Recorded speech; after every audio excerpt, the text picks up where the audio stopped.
Let's bring in the former Speaker of the House now, Newt. He's in Concord, New Hampshire this morning. You heard John's piece there, Mr. Speaker. So what's the answer? What approach do you take tomorrow night? I'll take the approach of talking with the American people about real solutions. Take your report on unemployment.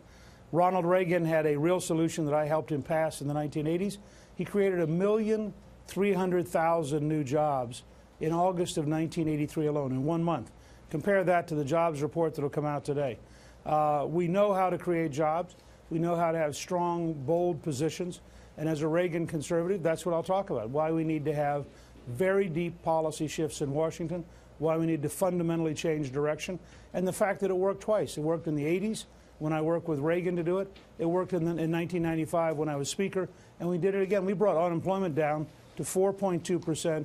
We created 11 million jobs in the 4 years I was Speaker.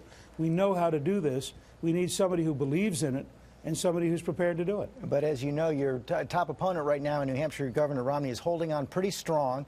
And you've said he cannot be the nominee and he cannot beat President Obama. But we have another number from our poll in New Hampshire out of WMUR shows that 59% of New Hampshire voters think he's most likely to beat President Obama. Only 7% think that you can do better. So that argument's a pretty hard sell with New Hampshire voters. Well, I think, look, this is one of his 3 best states, along with Utah and Massachusetts. I mean, if he doesn't win here, he couldn't stay in the race. So everybody who came here, I had all sorts of advisors who said, oh, don't even go to New Hampshire. I think that's wrong. This is where the race is this week. This is where I'm prepared to talk about a Massachusetts moderate who raised hundreds of millions of dollars in taxes. I want to talk about Romney's record of appointing liberal judges, including pro-abortion judges, and talk about Romney's record of favoring Massachusetts gun control, because this is where the race is this week. Everybody assumes, and I think that Romney has a huge lead, because this is one of his 3 best states. But it's also the right place to lay out how big the gap is between a Reagan conservative and a Massachusetts moderate. What do you say though to start having that count? To your conservative allies who say that with you staying in the race, Rick Santorum surging right now, Rick Perry staying in the race, you're dividing up the conservative vote and actually making Mitt Romney's nomination more likely? Well, what I'd say is that, ironically for Romney, we have the longest period of proportional representation in the Republican Party's history, all the way up, I believe, through March. You only get the votes you get. So in his so-called win in Iowa, having campaigned for 5 years and spent, I think, $20 million, he got 25%. That's 1 out of 4. 3 out of 4 said no after 5 years of campaigning. He's got to get a majority somewhere. I don't think against the 3 of us he's going to get a majority. We'll gradually coalesce. One of us will emerge as the conservative alternative. That conservative alternative will beat Romney. And I think as people look at his record and they imagine him debating Obama, Obama's going to laugh at him. I mean, Obama's going to say, I developed Obamacare based on Romney Care. I even brought your staff into the White House in order to develop it. Yeah. So I think we have to look at what kind of a choice do we want to offer the country.